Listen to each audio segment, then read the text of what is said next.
you nervous at all? No. Sure. Should I be?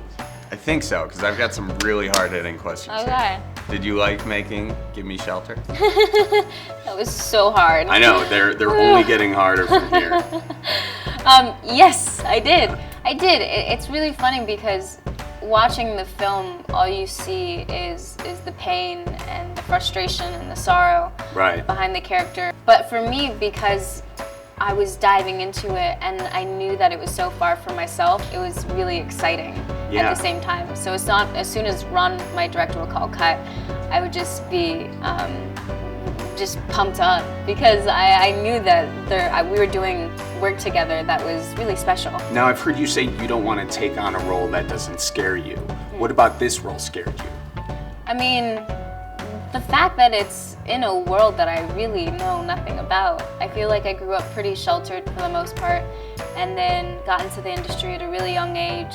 So that was really all that I knew. I wasn't aware of teens needing shelter and being pregnant and the abandonment and just all the hardships that can come from a broken household. Sure, but you got to know that world by living in a shelter. Yeah. Can you talk about that? And specifically, was there one person that you met that really influenced your role? Yeah, the shelter was amazing. It's such an incredible opportunity to really make that world my residence.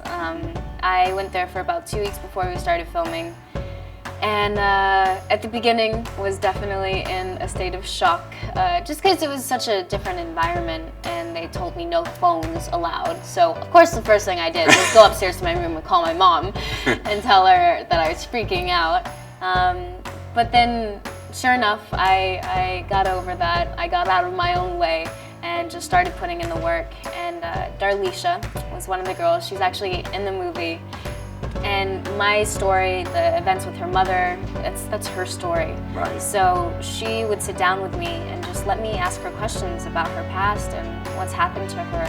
And she became like a sister to me. And of those questions you asked, was there one in particular or a moment that you were like, now I see it, now I kind of have this inspiration? No, because you feel it, even though these girls are grateful because they have a roof over their head and someone's looking out for them. There's definitely a heaviness, a weight, and a darkness that comes along with their history. And I had known because Ron had filled me in their stories. So I knew what had happened, but just to hear it come out of her mouth was one of those moments where you stop breathing and you just keep your mouth shut and just let them talk because you know it's a very vulnerable moment. Right. And you said you lost almost a part of yourself playing this role and coming off of it initially. Do you worry that you're going to go after a role in the future where it may be harder to come back to Vanessa? Well, this was really hard for me. It took me at least 2 weeks to semi-fill my own shoes again. But it's great. I mean, the fact that I pushed myself that far and even I didn't know I was really going for it the way that I was is really nice and surprising to myself. So if anything, it's given me more reassurance that I can go and tackle these roles that could be scary. And I take care of myself, you know. I have an amazing support system.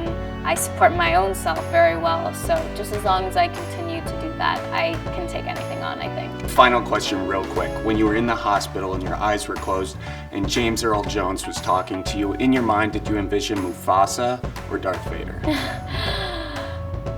Neither. And I wish that I really wish, I mean, that's what I would have gone towards for sure, just because that's my generation. Right. But I don't know, I felt like I was kind of I was in the character. Yeah. I didn't really have time to step away from that and just kind of have my own perception of what that amazing voice would be.